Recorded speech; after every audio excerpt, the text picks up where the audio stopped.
In an America bitterly divided over its politics, watering holes can exist in parallel worlds just blocks apart. It was as true as ever on Wednesday, day one of the televised impeachment hearings. In Washington, D.C., different bars were distinct bubbles with contrasting reactions to the once-in-a-generation debate over whether to remove a president.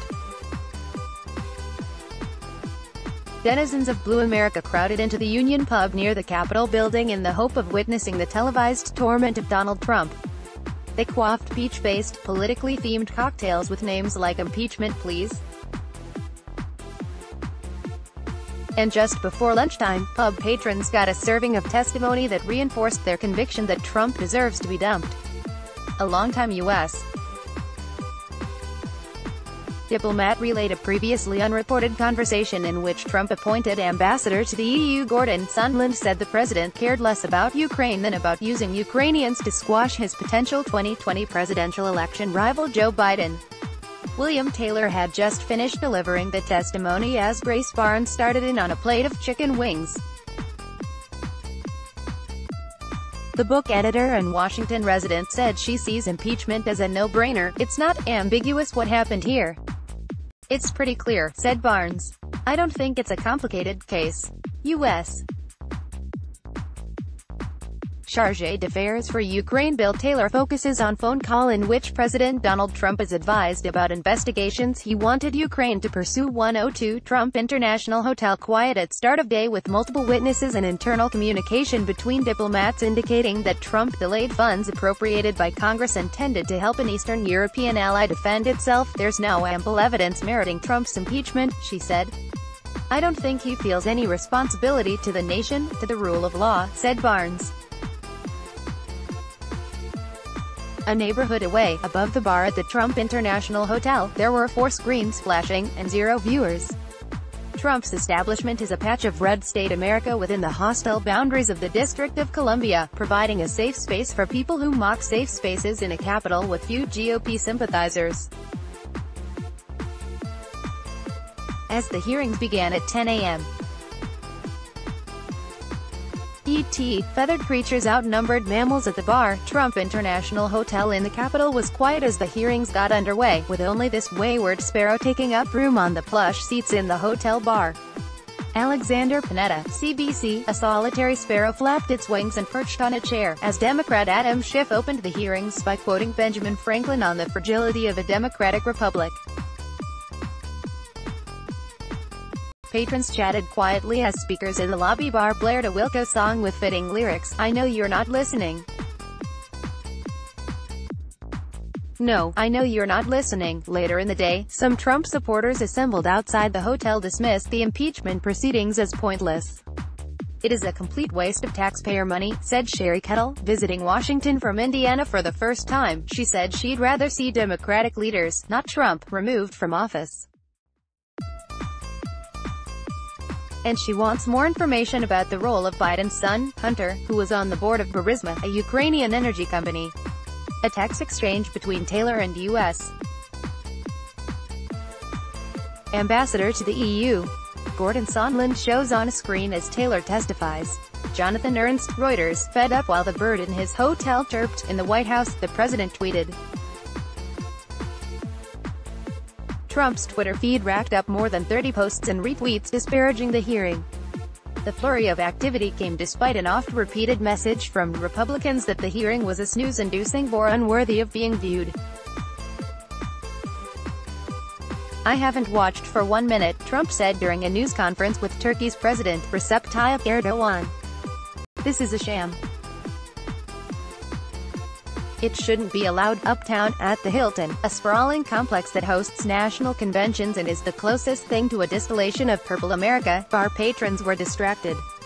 Intelligence Committee Chairman Adam Schiff left talks with ranking Republican member Devin Nunes during the first public impeachment hearing looking into U.S. President Donald Trump's efforts to tie U.S.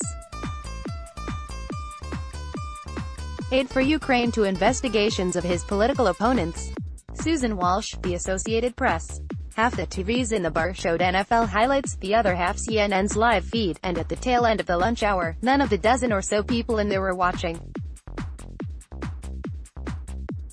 Some tourists in town from other parts of the U.S. admitted having complex feelings about impeaching a president. Caroline Grenier of Connecticut said she won't vote for Trump and believes he probably did something improper in his dealings with Ukraine, but said she wishes pundits spent less time on impeachment and Congress spent more time passing bills. "I'm upset with all of it," she said while preparing to tour the Capitol. "I don't like the man. But I don't want him nailed to a cross if it was something he didn't do." U.S. State Department official George Kent testifies that Rudy Giuliani and corrupt former prosecutors ran smear campaign against U.S. Ambassador 105 poll suggests 49% support impeachment outside the Capitol. William Shatner of Wisconsin, wearing a Green Bay Packers hat, said the president should be forced to testify under oath. He said that while he was ready to support impeachment 6 months ago over the findings of the Mueller report on Russian interference in the 2016 election, he wants to keep an open mind during this process. "There's one thing virtually everyone agreed on among the handful of people interviewed Wednesday, that Trump will survive the impeachment saga and seek re-election next year."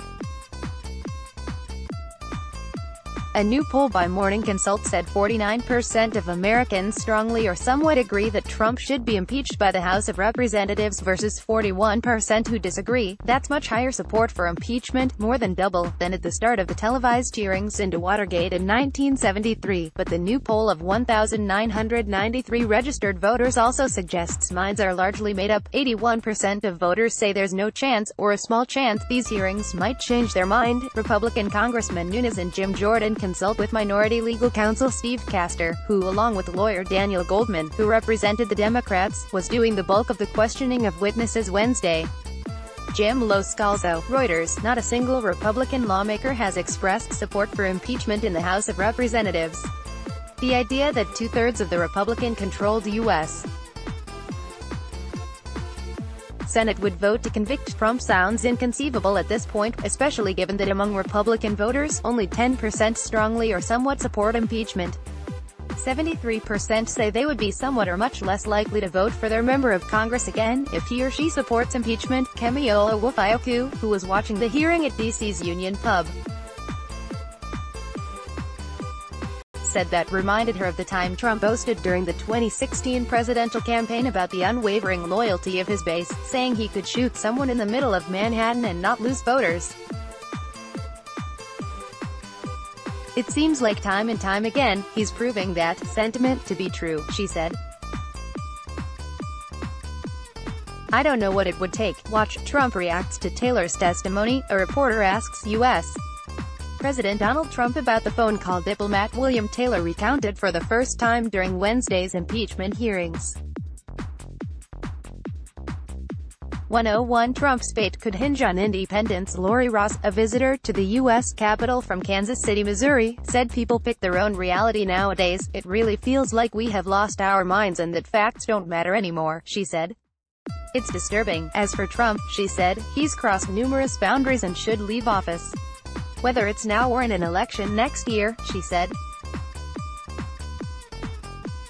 "Because I think we, as a country, can do a whole lot better." One trouble spot emerged for Trump in the Morning Consult poll, political independents. By a 49-34 plurality, they support impeachment.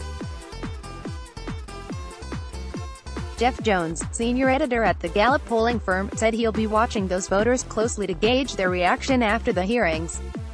"It's really the independents who are maybe the movable group," he said, and while they don't tend to participate as often in the primaries and caucuses that U.S.